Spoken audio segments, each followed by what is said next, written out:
Good afternoon. Hello. We do have 3 seats here, which I think are being taken right now. Otherwise, please come on in and make yourself comfortable.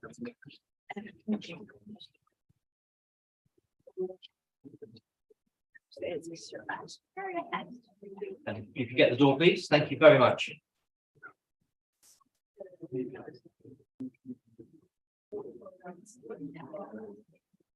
If anybody's struggling with standing, please make yourselves known and we'll try and organise a seat for you.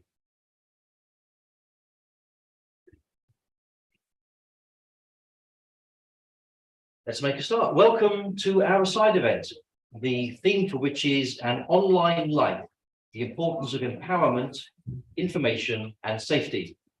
Although I may have got the order muddled up there. Thank you so much for attending, whether you're here in person or whether you're attending online, because this session is being streamed online. And I'm very much looking forward to hearing your thoughts and perhaps answering some of your questions a bit later. I'm very keen that we should make this an interactive dialogue on this important theme. My name is Charles Ramsden, and I'm the International Gender Lead for His Majesty's government back in the United Kingdom. I'm here in New York for the whole of CSW, though I am normally based in London, where I work for the Minister for Women and Equalities, Minister Badenoch. I'm really very pleased that our government has partnered with members representing UK civil society organisations on this event. And I'm very pleased to welcome our panellists, our distinguished panellists, Sherry Hope-Kelver and Kevin Hyland, onto the panel. You're going to hear from each of us in turn, and then there'll be the opportunity, as I say, for a dialogue, discussion, questions, which my colleague Nick is going to facilitate. Our minister was here last week, Lord Ahmad, and of course a substantial element of his programme was concerned with our priority theme. He participated in several roundtables and meetings related to technology-facilitated gender-based violence, the digital divide, and how to increase women's representation in cyber and tech. He had a great visit and really enjoyed talking to people about these very important issues. What I'd like to focus on here today is how we can be safe online. To think about the respective roles of us as users, of the tech companies, and the role of governments. It's an important subject. During the COVID pandemic, children were online more than ever. In the first year of the pandemic, one UK-based helpline saw a 45% increase in contacts from people worried about online sexual abuse. That's 45% more than usual. Another study has found that 85% of women globally have witnessed or experienced online violence. And I'm sure that's something that you're familiar with.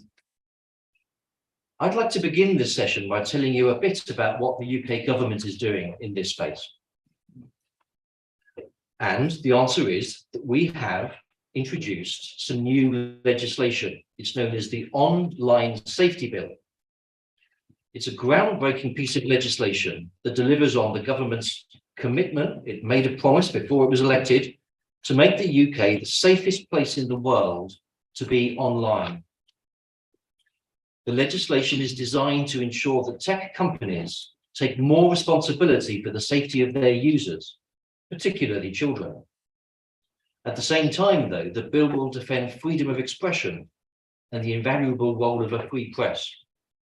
In my country, we've been having a bit of a to-do about this just recently, where bizarrely one football commentator has chosen to exercise his freedom to tweet and has got in a bit of trouble with his employer, the BBC. But I'm hopeful that will be resolved shortly. By the time I get back to London, I'll be able to watch my football with the appropriate commentary from the experts. Platforms that fail to protect the public will need to answer to our regulator, Ofcom. Ofcom will have the power to fine companies failing in their duty of care up to 10% of their annual global turnover, which is potentially a huge sum. The bill is going through our Parliament at the moment. It's been through the House of Commons, and it's currently being considered by members of the House of Lords. In more detail, it will place duties of care on tech companies to protect users from harmful content. It would apply to platforms that host user-generated content, which covers social media services such as Twitter, TikTok, and Facebook, and search engines such as Google. The bill will protect all users from illegal content, and the sorts of content that platforms will need to remove include child sexual abuse material, revenge pornography, things like selling illegal drugs or weapons, and terrorism. The bill also introduces a duty of care to keep children safe online. This will involve preventing children from accessing harmful content and ensuring that age limits on social media platforms, and the minimum age is typically 13, are enforced. Platforms will have to explain in their terms of service how they enforce these age limits and what technology they use to police them. If a platform publishes pornography, it will need to have processes in place to check that a user is not underage. How that is done will be up to the platform. There's a number of tools that can be used to check a user's age, but again, it will be verified. The process will be verified by our regulator, Ofcom. Tech firms will be required to remove certain types of legal but harmful content if it's already banned under their terms of service, by ensuring platforms pay more than just lip service to their content rules. So they should be enforcing those pages and pages of terms and conditions more effectively than they have in the past. And adults will also have the option of screening out certain types of harmful content if they choose to do so. This includes posts that are abusive or incite hatred on the basis of race, ethnicity, religion, disability, sex, gender reassignment, or sexual orientation. So this is quite a comprehensive package that's currently going through our Parliament. It's been the subject of some debate. There's not unanimous agreement on which is the right things to do to tackle this evil, but our government are confident that we've now got a good package. This is going to work. And we believe that this new legislation will ensure that the UK is the safest place in the world to be online. We're doing more, of course, but I am here to tell you about our bill. But we work with charities and NGOs to ensure people have the tools they need. For example, the Revenge Porn Helpline that supports people experiencing intimate image abuse and guides them on how to get images removed from the internet. We ensure that young people are taught about online safety and harms in their schools. This includes being taught what positive, healthy, and respectful online relationships look like. They are told what the effects of their online actions are on others, and they're taught to recognize and display respectful behavior online. We also work with the international community, as our minister was doing last week, to take action on understanding, preventing, and countering technology facilitated gender-based violence. I'm sorry, that's a new term to me. I haven't quite got the hang of it yet. Technology facilitated gender-based violence by things like sharing best practice, encouraging a thoughtful discussion about how to address it, and showcasing UK ideas and progress. So that's the sort of thing that the UK government is doing. It says a bit about what our role is in addressing this serious issue. I could tell you more, and I hope to get the chance to tell you more later. But in the meantime, I'm going to hand over to the first of our panelists. And I'd like to introduce Sherry Hope Culver. Sherry serves as the director of the Centre for Media and Information Literacy at Temple University, where she is associate professor in the Klein College of Media and Communication. Sherry's teaching focuses on the business of media, media literacy, and media for children. Recent consulting clients, there's a huge number of these. I'm just going to stop at Google and Facebook because I'm overwhelmed. Sherry holds a master's degree in public culture from the University of Pennsylvania. She began her career as a television producer, holding various production and management positions over 25 years in the media industry. So Sherry, thank you so much for being part of our panel, and over to you. Thank you so much, Charles. Do I want to take just a moment? Thank you. Yeah. Is everybody comfortable? I know we've had some folks come in, so if you want to just take a moment to regroup, please feel free at any moment. I'm so excited to be here to speak to you about this topic that to me is an important part of my teaching and my life. It's really critical to me. And I'm thinking about what this issue really means to women and girls venturing online every day. So I want to begin by sharing a story with you. Please come in. Yeah, please come in. In addition to the work that Charles mentioned that I direct with the Center for Media and Information Literacy and as a professor at Temple University, I also produce and host a podcast called Kids Talk Media. So it's a podcast for parents that features kids talking to me about media. That's basically what it is.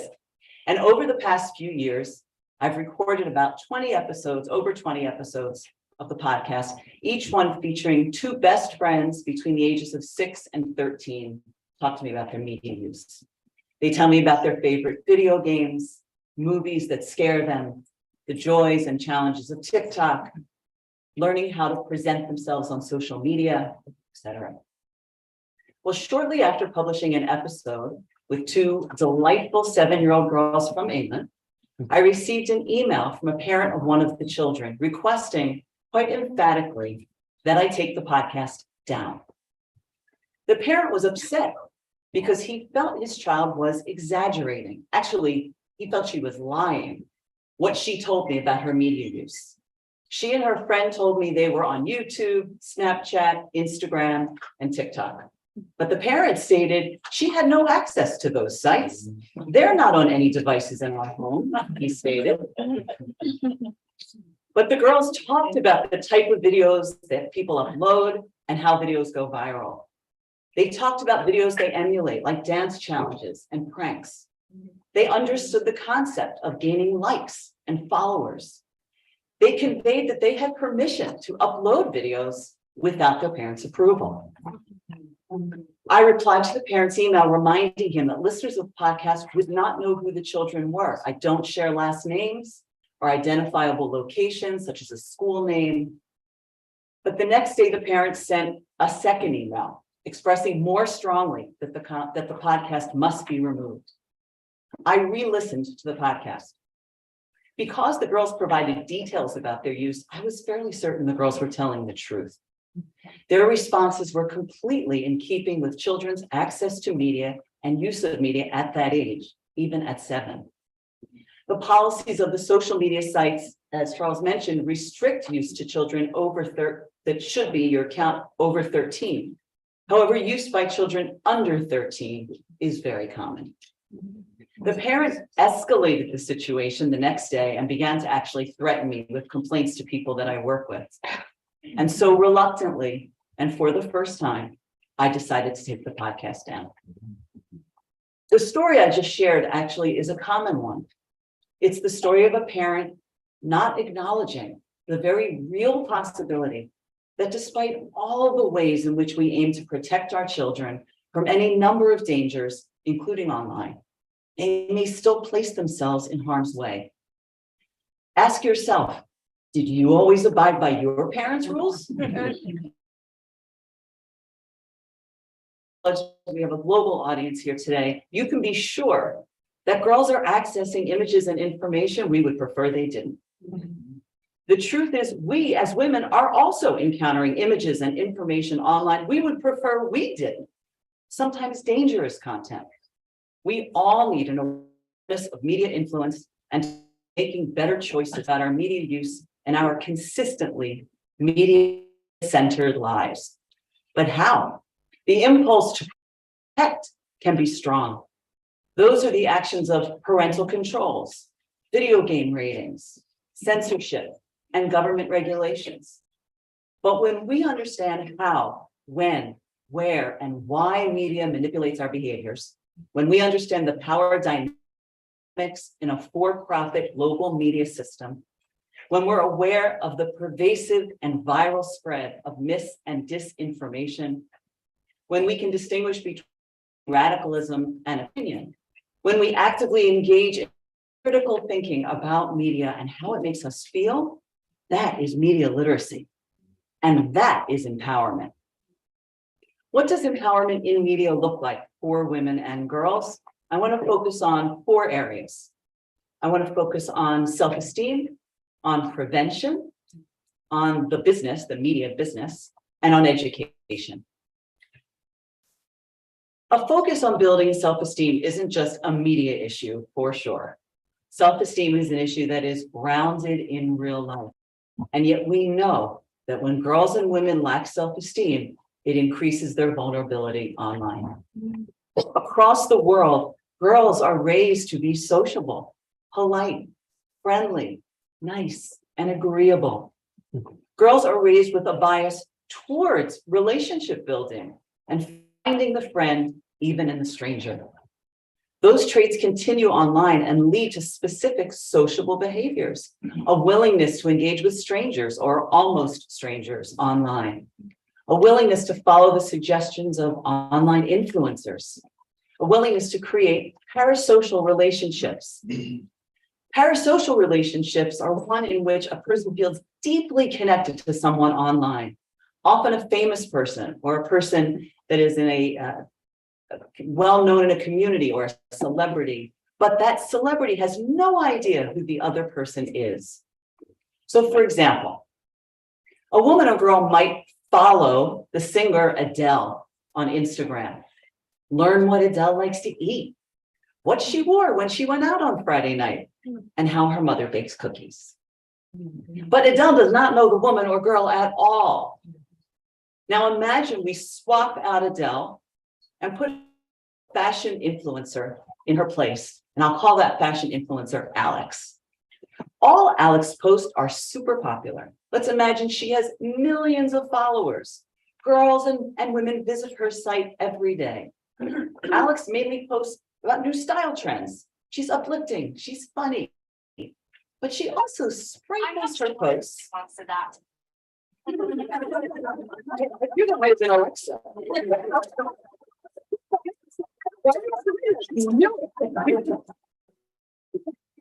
You know, how often that happens in the podcast when I'm interviewing young people and we ask questions and then like Alexa pops in. She's always listening. Listen to me. Talk about parasocial relationships. So our fictitious social media influencer, Alex, also sprinkles her posts with information about why the United States is some evil empire run by corporate CEOs that don't care about their workers or the environment. Over time, Alex leans into that topic, shares more opinions about what her followers should do about this awful situation. She also shares information about which candidates in the upcoming election are sympathetic to that problem. In fact, Alex suggests you should probably protest against a particular candidate who would be dangerous if elected. Can you see how easy it would be for this trusted online friend to manipulate her followers to think the way she thinks? This scenario is exactly the scenario my college students tell me they seek. They prefer to get their from a trusted, quote, trusted influencer. They believe that person is being authentic when conveying information about a breaking news story, since that isn't her real job. She's a fashion influencer. They don't understand what she gains by convincing her followers to take specific action that leads them to put their trust in her opinion. Clearly, learning how to evaluate a credible news source is a skill they need, but so is self-esteem. It takes self-esteem to see online influencers for what they are: marketers, marketers of products, of culture, of opinions, of behavior. A woman or girl with strong self-esteem is less likely to follow the pitch of an influencer over her own critical thinking. So how do we protect ourselves from consuming false news, mis and disinformation? The second focus is a focus on prevention. Recent research from the organization First Draft has shown that a focus on prevention is a more effective way to combat mis and disinformation than trying to debunk information after it has been consumed. And this is called, and many of you may know this term already, this is called pre-bunking. Rather than focusing on fact-checking after the article has been read or the video watched, the action of pre-bunking focuses on determining credible sources in advance, demystifying those lies, and learning the ways in which non-trustworthy sources trick or manipulate information to mislead.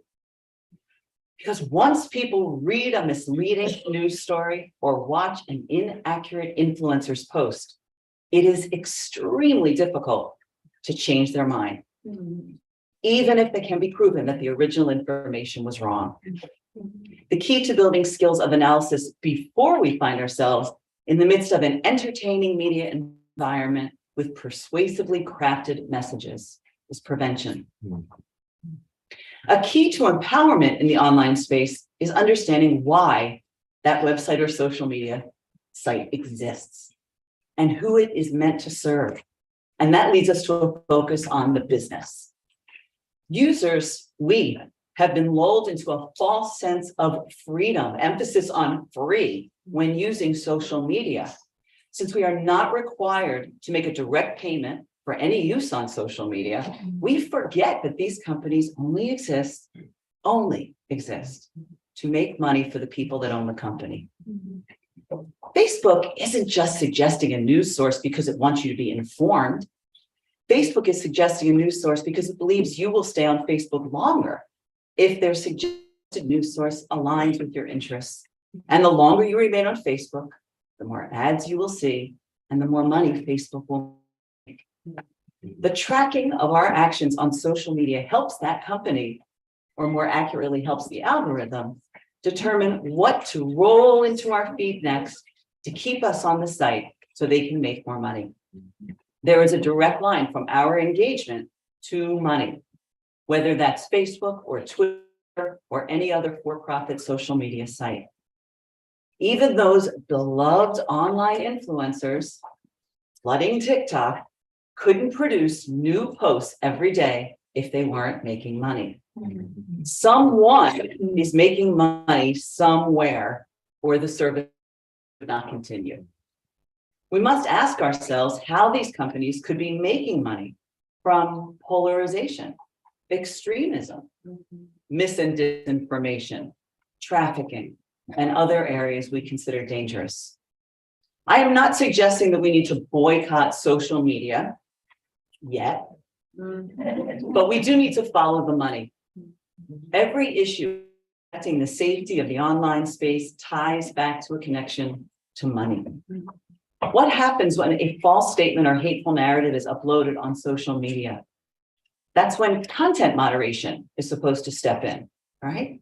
Content moderation can be an algorithm designed to flag the use of certain words or grouping of words and then delete those. Or it could be a real person combing through massive quantities of horrific posts and removing the worst of them.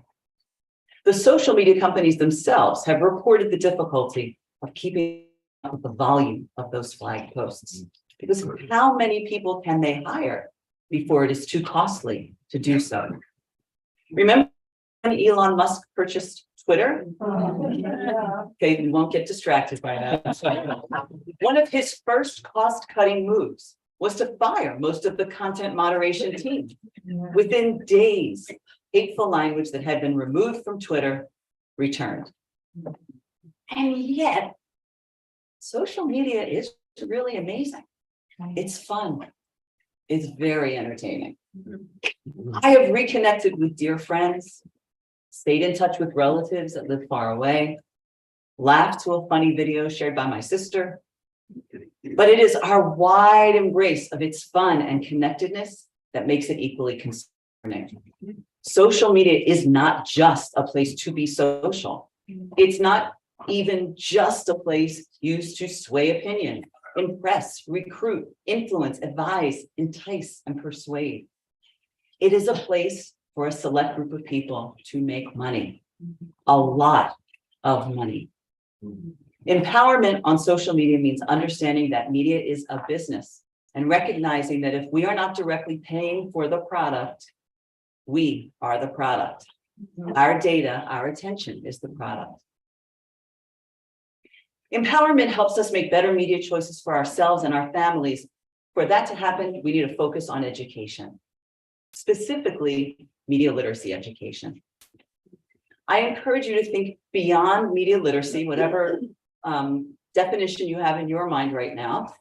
Think beyond media literacy as a subject taught in a school classroom, beyond the occasional article on a news site. Media literacy education must begin the moment we start using media until the moment we stop, birth to death.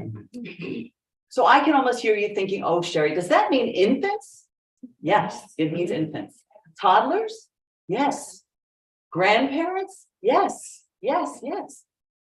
In fact, I think there is no more important topic to the future of our democracy than media literacy. And I'm not over sensationalizing or exaggerating.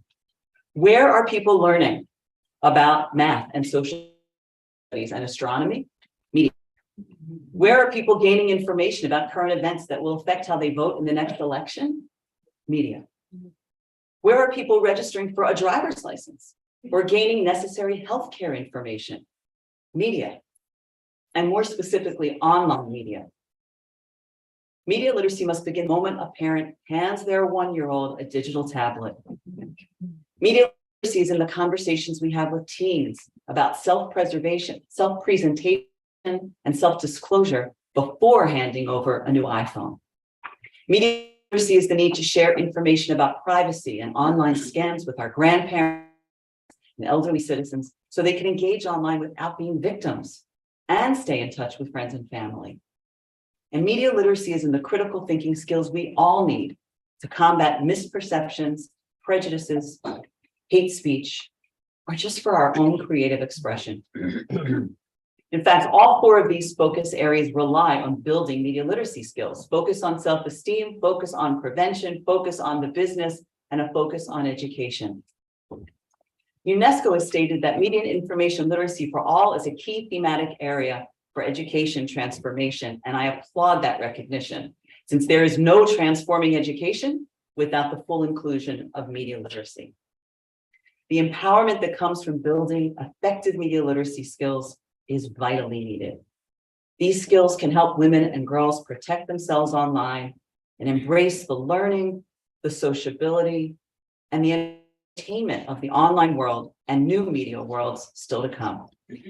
They promote an appreciation for freedom of expression. They recognize the importance of the 3 areas noted in the title of this session: information, empowerment, and safety. Gender equality for all women and girls requires their well-informed, safe, and empowered use of the internet. Thank you.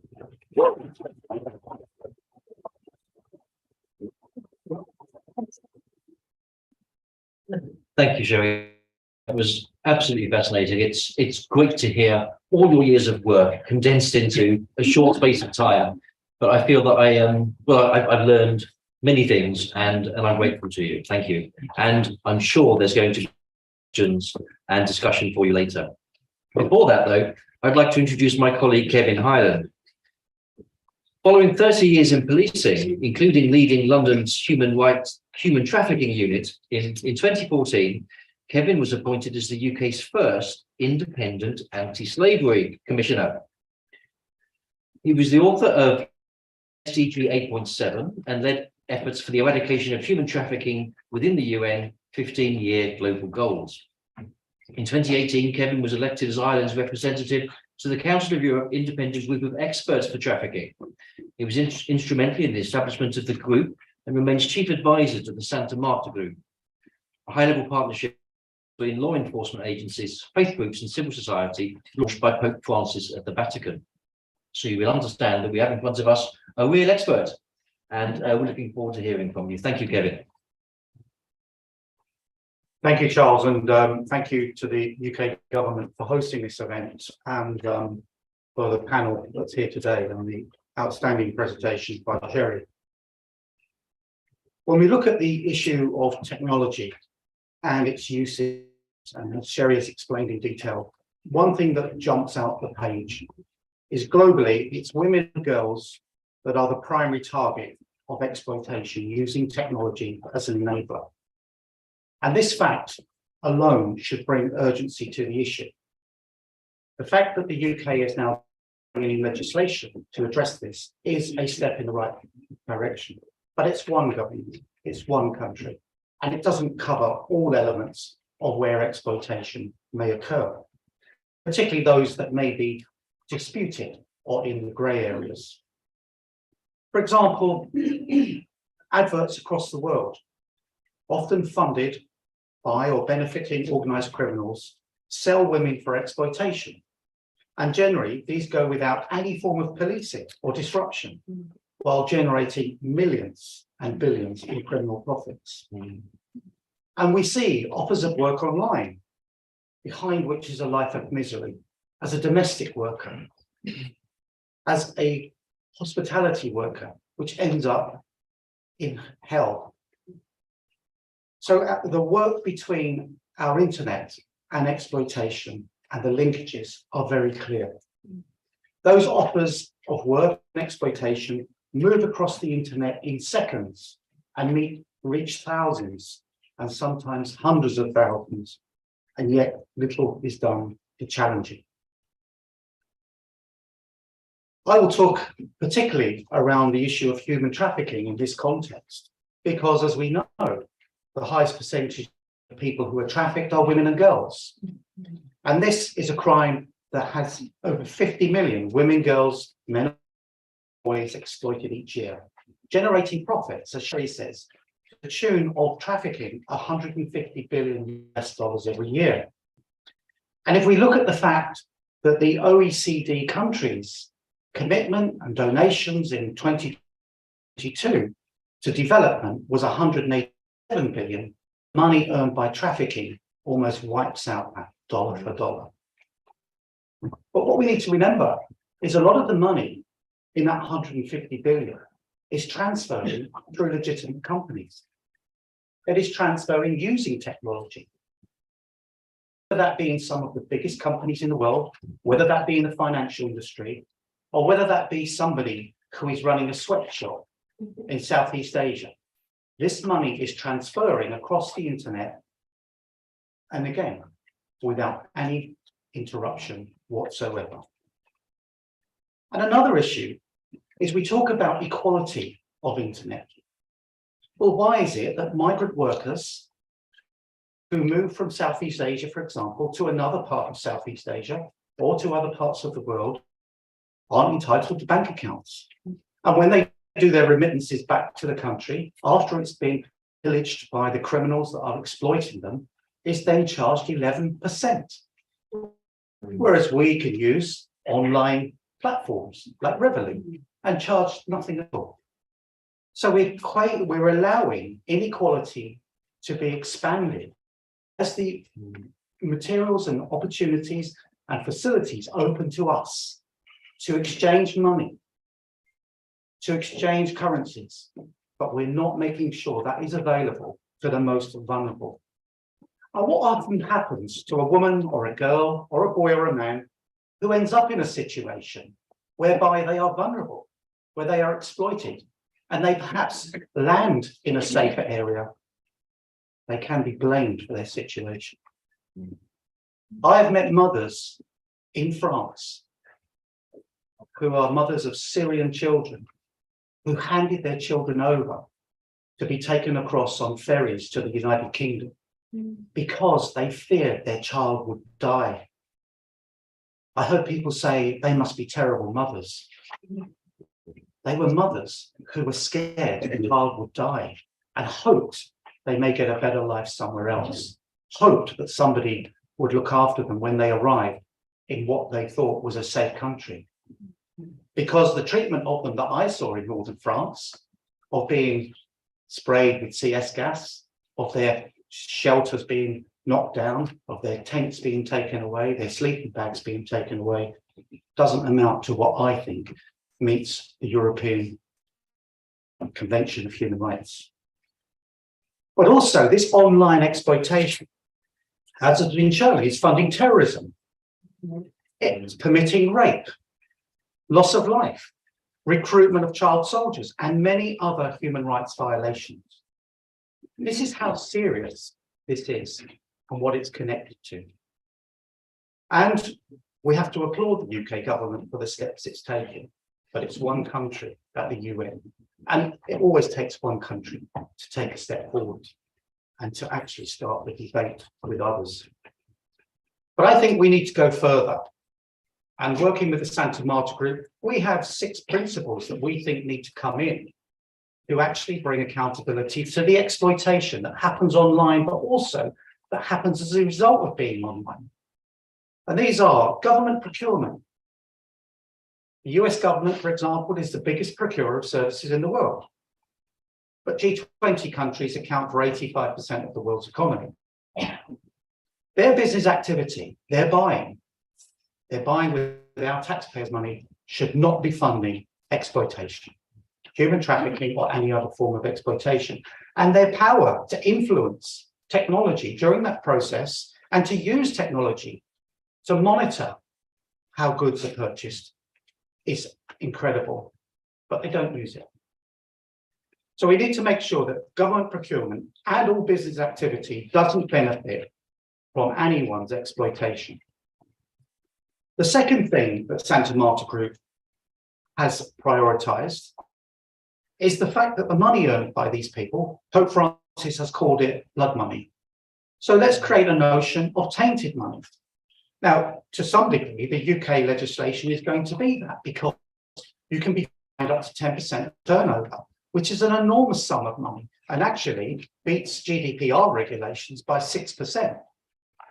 But in Germany, they are bringing in legislation whereby you can be sanctioned. And why do we need to have that notion? Well, for example, Volkswagen were fined 3.9 billion in the US for fiddling the emissions. And it cost them 33 billion for the entire exploitation or the fiddling of the emissions. Big companies, and for example, one case in the UK involving some of the biggest supermarket chains, were exploiting people. And they said, we've done modern slavery statements. We've used our technology. But the exploitation of those workers was 20 miles away, not in Southeast Asia, but in Eastern England. And of course, the traffickers were prosecuted, the victims were supported, but the ones who made the profit, the big companies, faced no sanction whatsoever. So we need to create this idea of tainted money. The internet must be legislated for, and the UK is starting that. It can no longer be able to operate outside our legal norms. You imagine somebody running up and down Fifth Avenue saying, I'm looking for children to exploit. It wouldn't be long before NYPD had them in handcuffs and in a police station. Yet online, you can do it all day. And we police it in a way that's just inadequate. Technology needs to police technology. And I'll come on to that in a second. We need international instruments to be used properly and effectively and to be better understood. We talk about international instruments. We're here debating. But 75 years on from this organization here being established at the UN, what would the founders of those days think? That we are still arguing for equality for women and girls. A basic right. So we need to understand those, and let's not give up one bit of it. Girls and women need equality. Nothing less. Nothing less. Men and boys need equality, nothing more. And at the moment, the more is more and the less is less. The fifth one we want to see is using international bodies more effectively. The World Health Organization, OCHA, the UN peacekeeping and others, to understand how they may see this in reality. When we look at things like terrorism and the way that is challenged and the resources that are put into that, the technology that's used to fight that is enormous. Well, let's start to use that technology and that ability to look at the issues that create inequality, particularly around, in my case, trafficking. As a police officer, when we used to use technology effectively and the ability of the UK's intelligence services, it was amazing what we could find. But it's only done occasionally. And another issue that comes under that is human trafficking is a crime against Section 7 of the Statute of Rome, a crime against humanity. Well, let's see a country investigated. The United States Trafficking in Person reports identifies countries that are state-sponsored traffickers. Well, let's see them in the international courts and brought to account. But another thing on the international instruments is SDG 8, which is about the right for equal work, including for women, but in it is SDG 8.7, which is about eradicating human trafficking and child soldiers, part of it by 2025. SDG 8 has been removed from the assessments of the UN this year. So let's all of us make sure it is in the UN General Assembly agenda. Let's make sure that these subjects, we're telling and asking and pushing for the General Assembly to discuss these as a priority, not just a side issue. And the sixth principle is changing the moral leadership.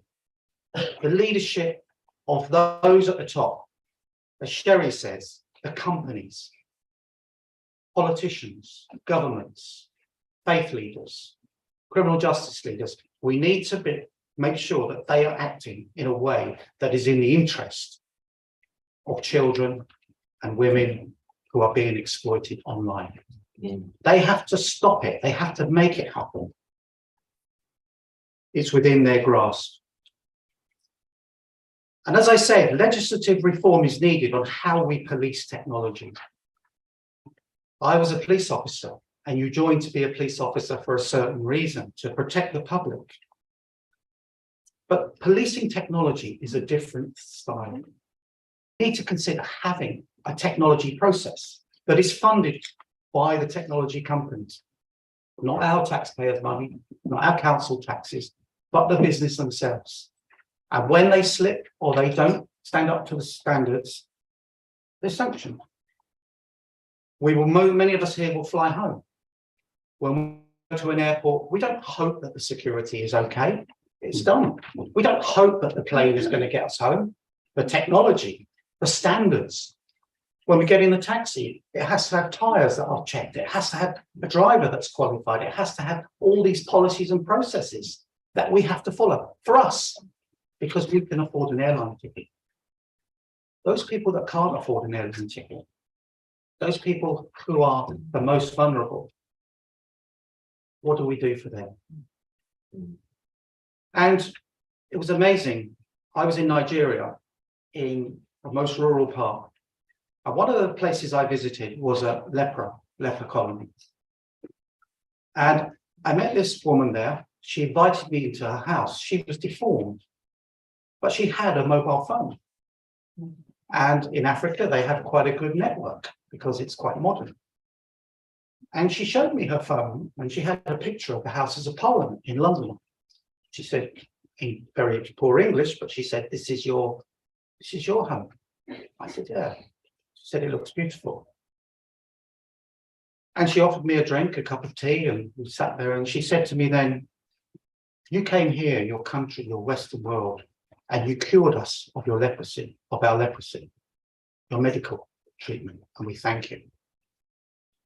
And she said, now you're back, and our people are healthy, and you're back for them to exploit them, to use them as your slaves. It's a very clear message. Can you go and tell people in your world to stop it? And that's what our job is, to listen to that woman in Nigeria who hasn't got the slightest privileges that we've got. But she had the clarity, the humility, and the determination to ask us to stop it. And I would like to go back to see her before 2030, when the SDGs expire, to say we started that journey, but I'm afraid at the moment I'd have to go back and see her and say we've still got so much more to do. Thank you very much.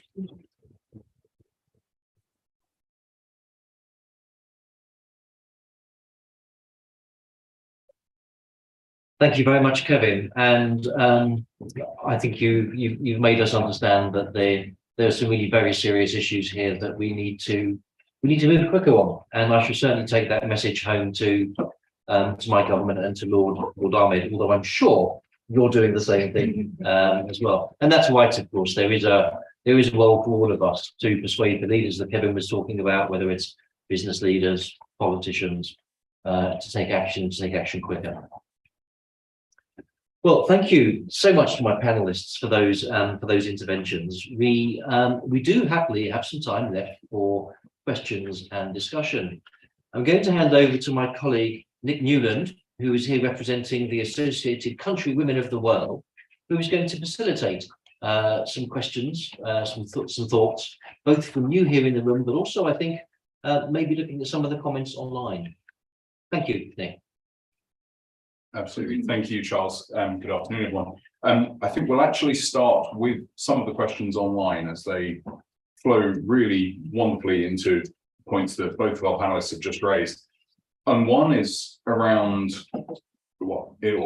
combining a couple of these questions, inevitably around meaningful digital inclusion for women, but also whether you both feel, possibly starting with Sherry, whether bringing in more people from groups of protected characteristics, but starting with women and more diversity in moderation teams will help moderate this content in a different way, but also control some of the creation process. And then the second point that connected with that was, sorry, there's so many questions online, they're all going up. In terms of moving beyond digital inequalities, do you think that if greater diversity in leadership within those tech companies would also prioritize a change in moderation processes and compliance, but also the sort of development of tech around such practices?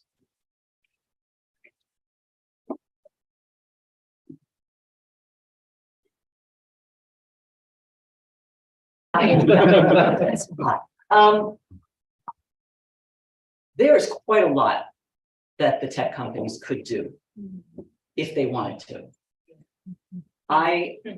Would it be beneficial to have people who are affected in different ways by the dangerous and most dangerous things that are happening online, to have them part of the development of content moderation? It's always good to have affected voices at the table.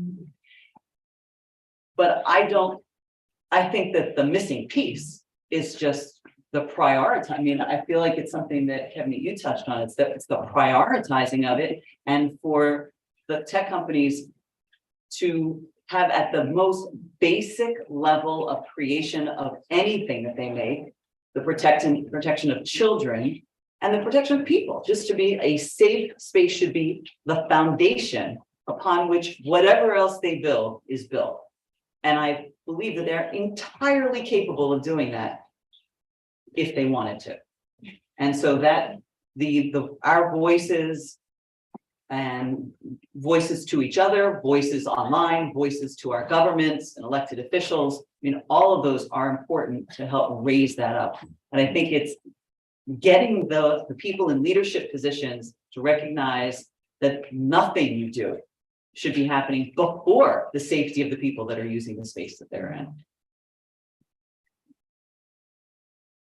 Yes, thank you. I think that the idea of bringing in particular groups of people is crucial. Those that have lived experience is always important.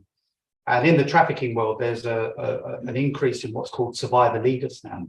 And for example, yesterday we were here at the UN launching a manual, which is a guidance for how you respond to victims and what should happen. Of course, victims were involved in it from the beginning, or survivors were involved in it from the beginning, not just tokenistic at the end. But of course, they didn't know all the policy. It needed a mixture of So I think that is important to have those people represented.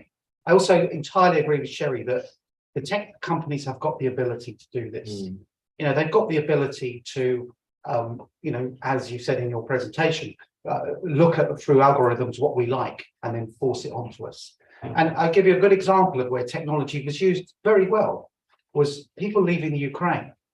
As they were coming over the borders, there were messages pushed to their mobile phones. So it automatically went onto their phones. So they were given advice about when they came into Europe. A very good use of it because it was something that was there, a flyer or a poster or a sticker you might walk past, or you may throw it in the bin, or you may lose it. If it's on your phone, it's on your phone. So that was a very good way of getting messages out there. But I think very importantly, though, is the element of sanction. And if things are left to be done voluntary, I'm afraid that they don't get done because other priorities creep up on you. And the companies have to be required, as Sherry says, to build it into the foundations.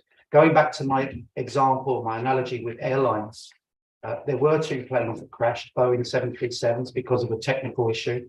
The whole fleet was grounded for nearly 2 years. The CEO lost his job. There's prosecutions ongoing. There's billions been paid in compensation, and the aircraft have only recently started flying again. Again, that was about us. It's estimated by the International Labour Organization that about 22,000 children die every year in bad working conditions, including the mining for the stuff that goes into our phones. So even before it becomes a technical item. So where is the sanction for?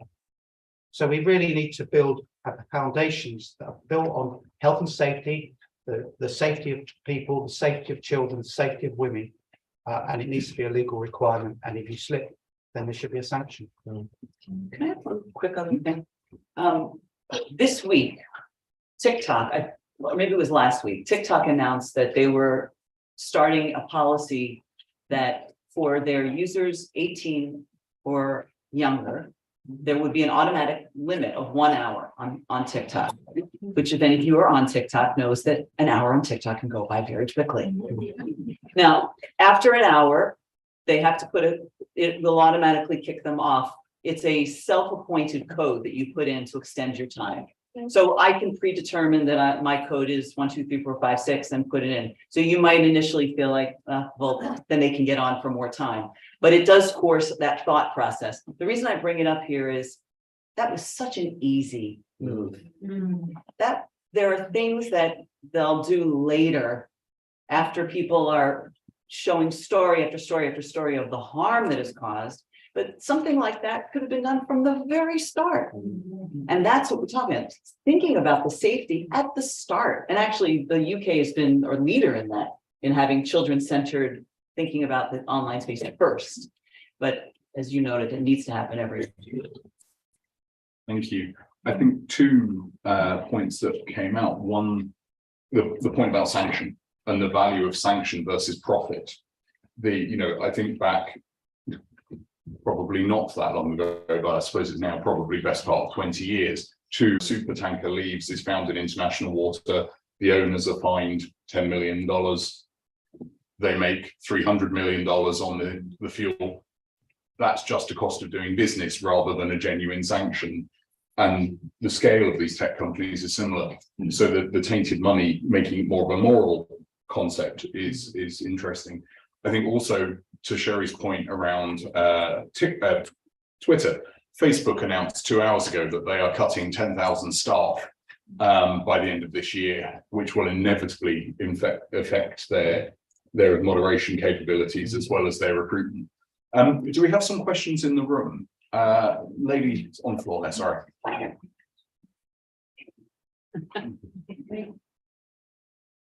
Yes, please. Okay, good afternoon.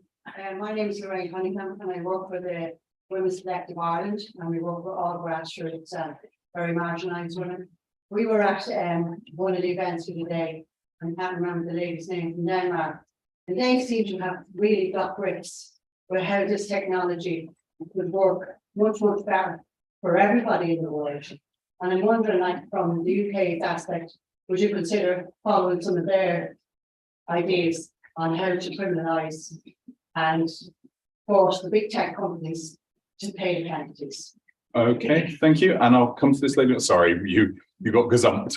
Yes, my name is Allison Brown from the International Alliance of Women. Last week, I heard in a side event about a program called FAST, Financial Institutions Against Slavery and Trafficking, and I would like to hear from Kevin what his opinion is of this noble thought. How much chance does it have to succeed? Okay, thank you. I'll take one more from the room before we hand over to our panels. The lady in the red sweater. Thank you. And thank you to both the speakers. Really interesting, really valuable things you have presented us with. But my question is really for you, Sherry. My name is Christina Reese, and I'm here with the charity that gives grants to women in the majority world so that they can follow their vocational calling. But my other role is a school chaplain, and my last school was a very large independent private boys' school in London. And in addition to my pastoral role as a chaplain, I had to teach theology, philosophy, and a subject called personal social health education. And part of what the curriculum I covered, and what I would like to know is, do you include this aspect in your media literacy course, is that I had to give a lecture to teenage boys on online porn. And what I had to learn as the teacher, one step ahead of the students, is something that wasn't known a few years ago, but was discovered, that online porn has a different effect on people than the old-fashioned reading magazines, and that people who are exposed to it at a young age, whether it's 11, 13, 16, 25, but the younger the worse, it actually changes their neurological development. So much so that after a few years, what started happening and what started to be discovered is that particularly it was affecting boys and young men, is that they could not sustain relationships with real girls and women, and they were desperate. And this resulted in huge amounts of depression, some suicides, and real despair. And one man who I watched a film of him giving his testimony, his story, is that he was diagnosed with depression, with mental health issues and everything. And then finally, one practitioner said, do you watch online porn? And he said, yes.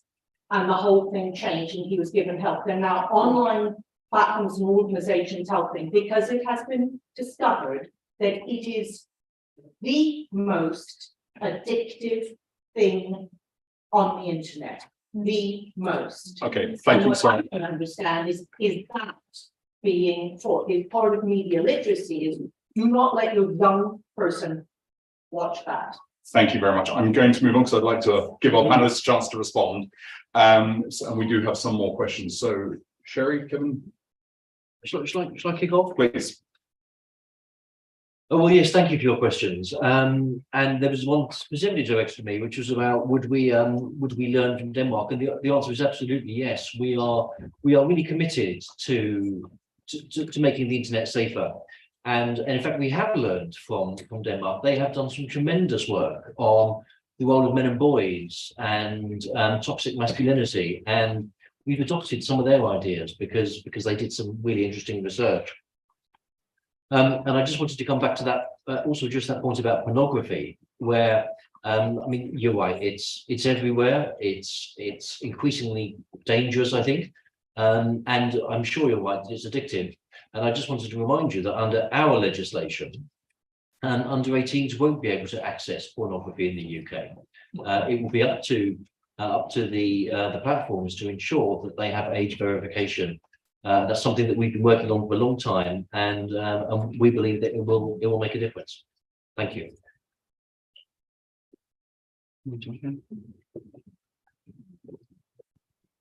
So maybe this touches on a couple of the comments in that when I talk to kids on the podcast, one of the questions I always ask them is, have you ever seen something online that you wish you hadn't? And they always say yes. And I say, well, what did you do about that when you saw it? And most kids will say to me, oh, as soon as I saw it, I clicked out of it. Because they don't want to see it. So, did you see it? So I couldn't see it anymore. They felt they did the right thing.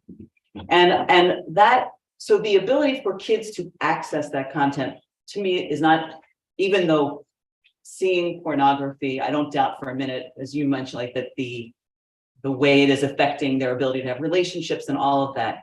But there are a whole series of things in terms of teaching kids. I think you said your class was personal social health education. So the idea of having conversations about it with young people speaks to one of the points I made about birth to death. To the extent that there is a media literacy conversation with students, with children, it's generally middle school, high school, and maybe it's a little about news, but not a comprehensive conversation. So that involves teacher education, but maybe even more so parent education. And having conversations about parents. Think of the story that I shared in the very beginning about a parent who was completely clueless about thinking about the fact that, yes, you could have your home completely safe, but your child is spending a lot of their day in other places. So I think parents are key. Education for parents and education for teachers would be two important parts of that. Thank you. If I just the thing you mentioned about the big tech companies, and obviously Ireland is now being the base for many of the EU-based companies. So there is a lot to be done in Ireland with the question raised.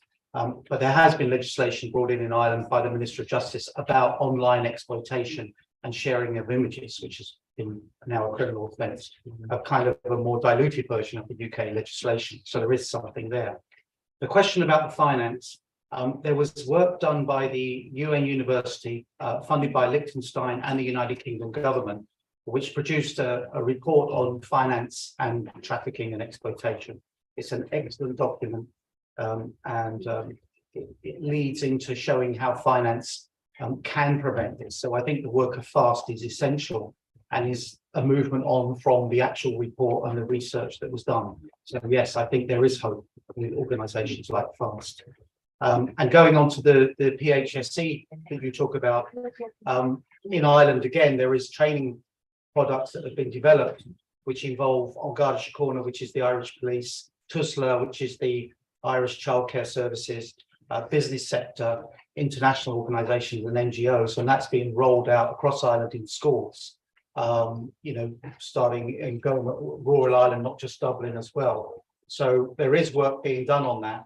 But they do find it quite hard to talk about the very subject that you're talking about. I think you raise a very good point there, because it's such a difficult subject to talk about, particularly when you're in a house where there may be, a 16-year-old boy and the 19-year-old brother and the 37-year-old dad are, all doing the same thing. So I really do see the challenges you're talking about.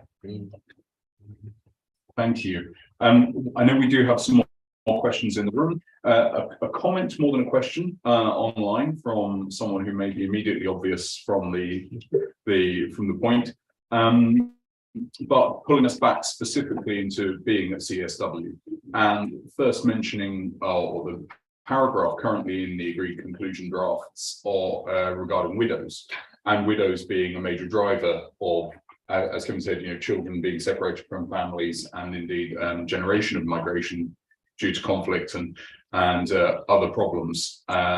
So it's not really a specific question other than, can the UK push for safeguarding that language as best as possible? But there were more questions in the room. Yes. My name is Emma Schaefer, and I'm a student here in the US, in New York specifically. My question is for Charles regarding the UK legislation. You mentioned a few times Ofcom. Is that a private company? So what are the safeguards being put in place that will ensure that this private company will abide by the content regulations that are being put forward by the UK government? Because in the US, we have very different laws regarding free speech, like hate speech is considered free speech in the US, which I don't agree with. So how is that private company going to function within the UK, but then also UK media that's spread globally? Thank you. Other questions in the room? In the green top, sorry. Yes, I'm concerned about harmful speech versus free speech. Politicians and celebrities are above the law and somehow squeak past all that. As you know, and that has made conspiracy theories viral, anti-pandemic, COVID conspiracies, and that is harmful. And most recently, I was reading the Financial Times in London and the New York Times that the recent Silicon Valley Bank issue, the run on the banks has also spread virally by those who participate in the Silicon Valley tech world. So this is instantaneous violence that could occur. Also, we've heard in other countries where misinformation went viral and harm was brought upon the. Thank you. And given the time, I think we'll take one more. The lady at the back. Yes. Thank you.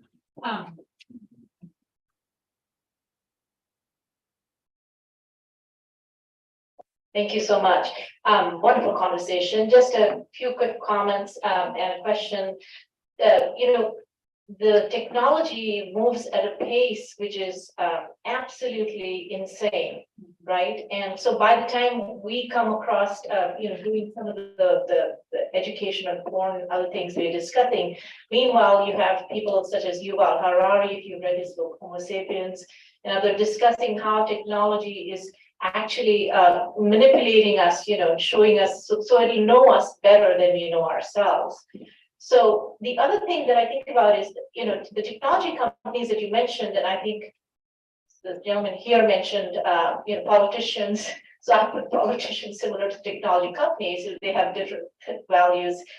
They are larger than countries now, right? In the next door, we were discussing how, so can the monies, like it was World Bank, and how can we make World Bank accountable for the loans?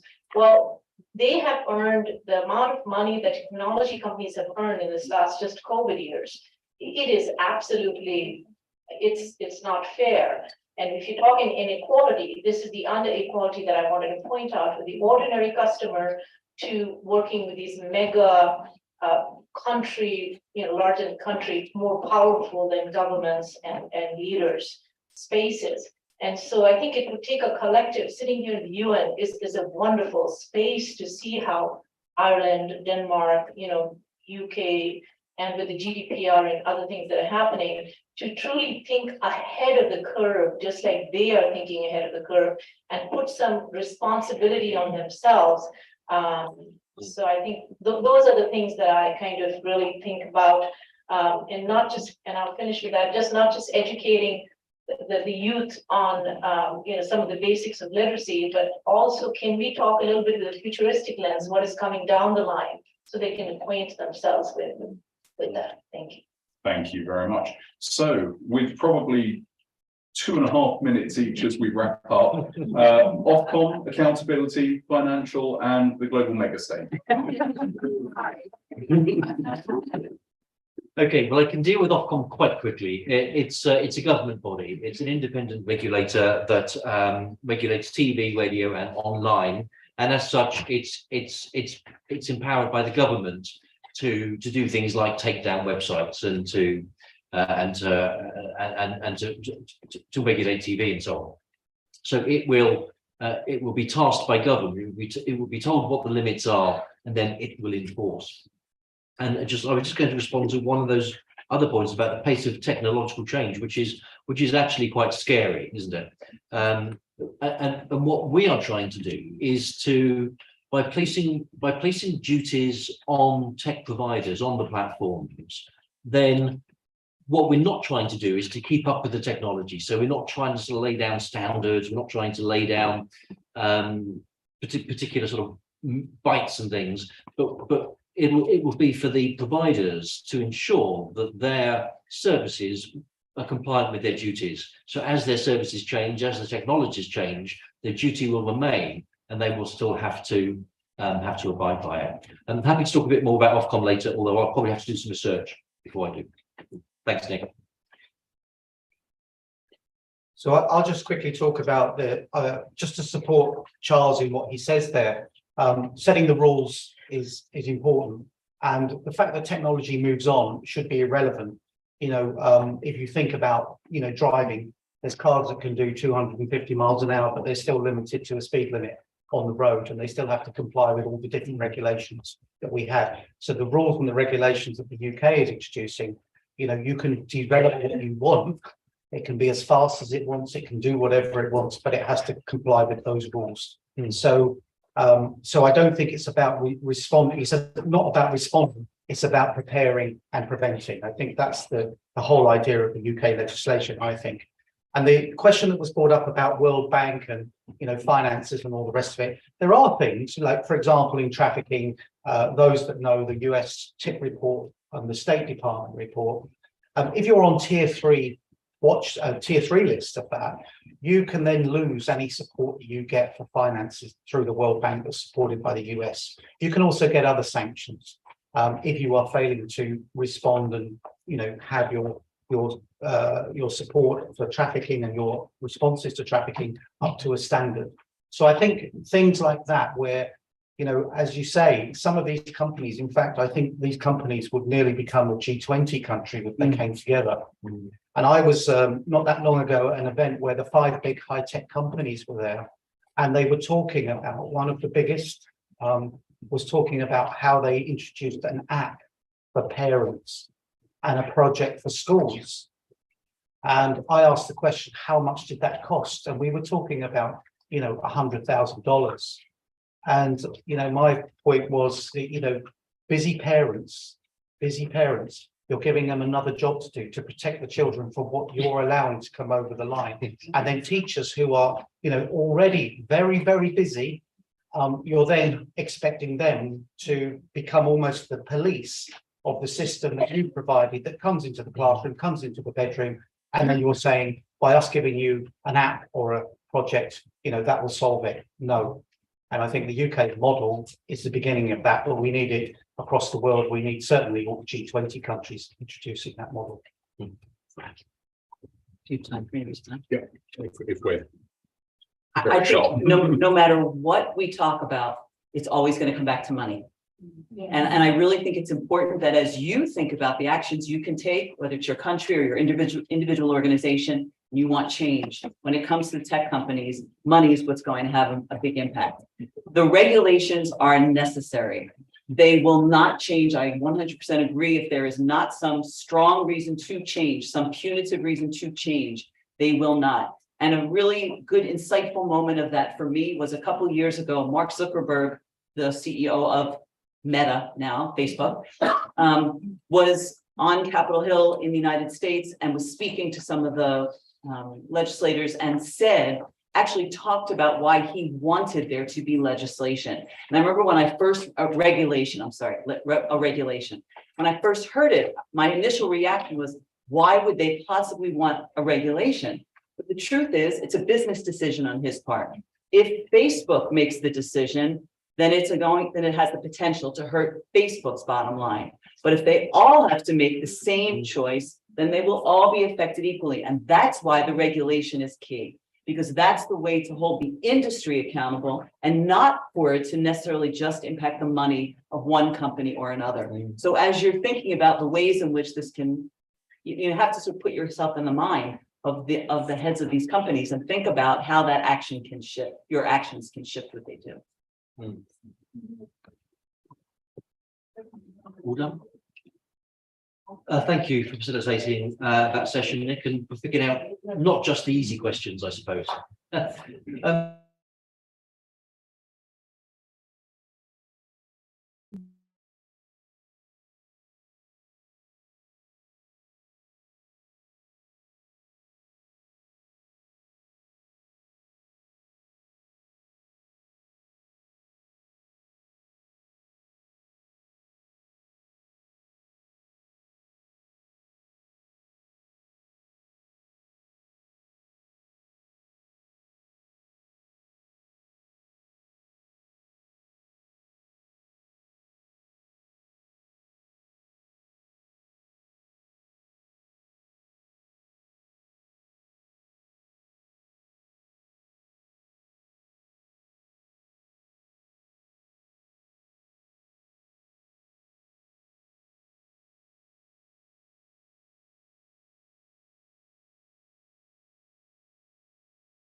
That moral leadership is not for government, but it's for each one of us here. And that's our challenge, to go beyond here now and to understand that it's our responsibility to ensure safety of everybody, ourselves and everybody from cradle to grave.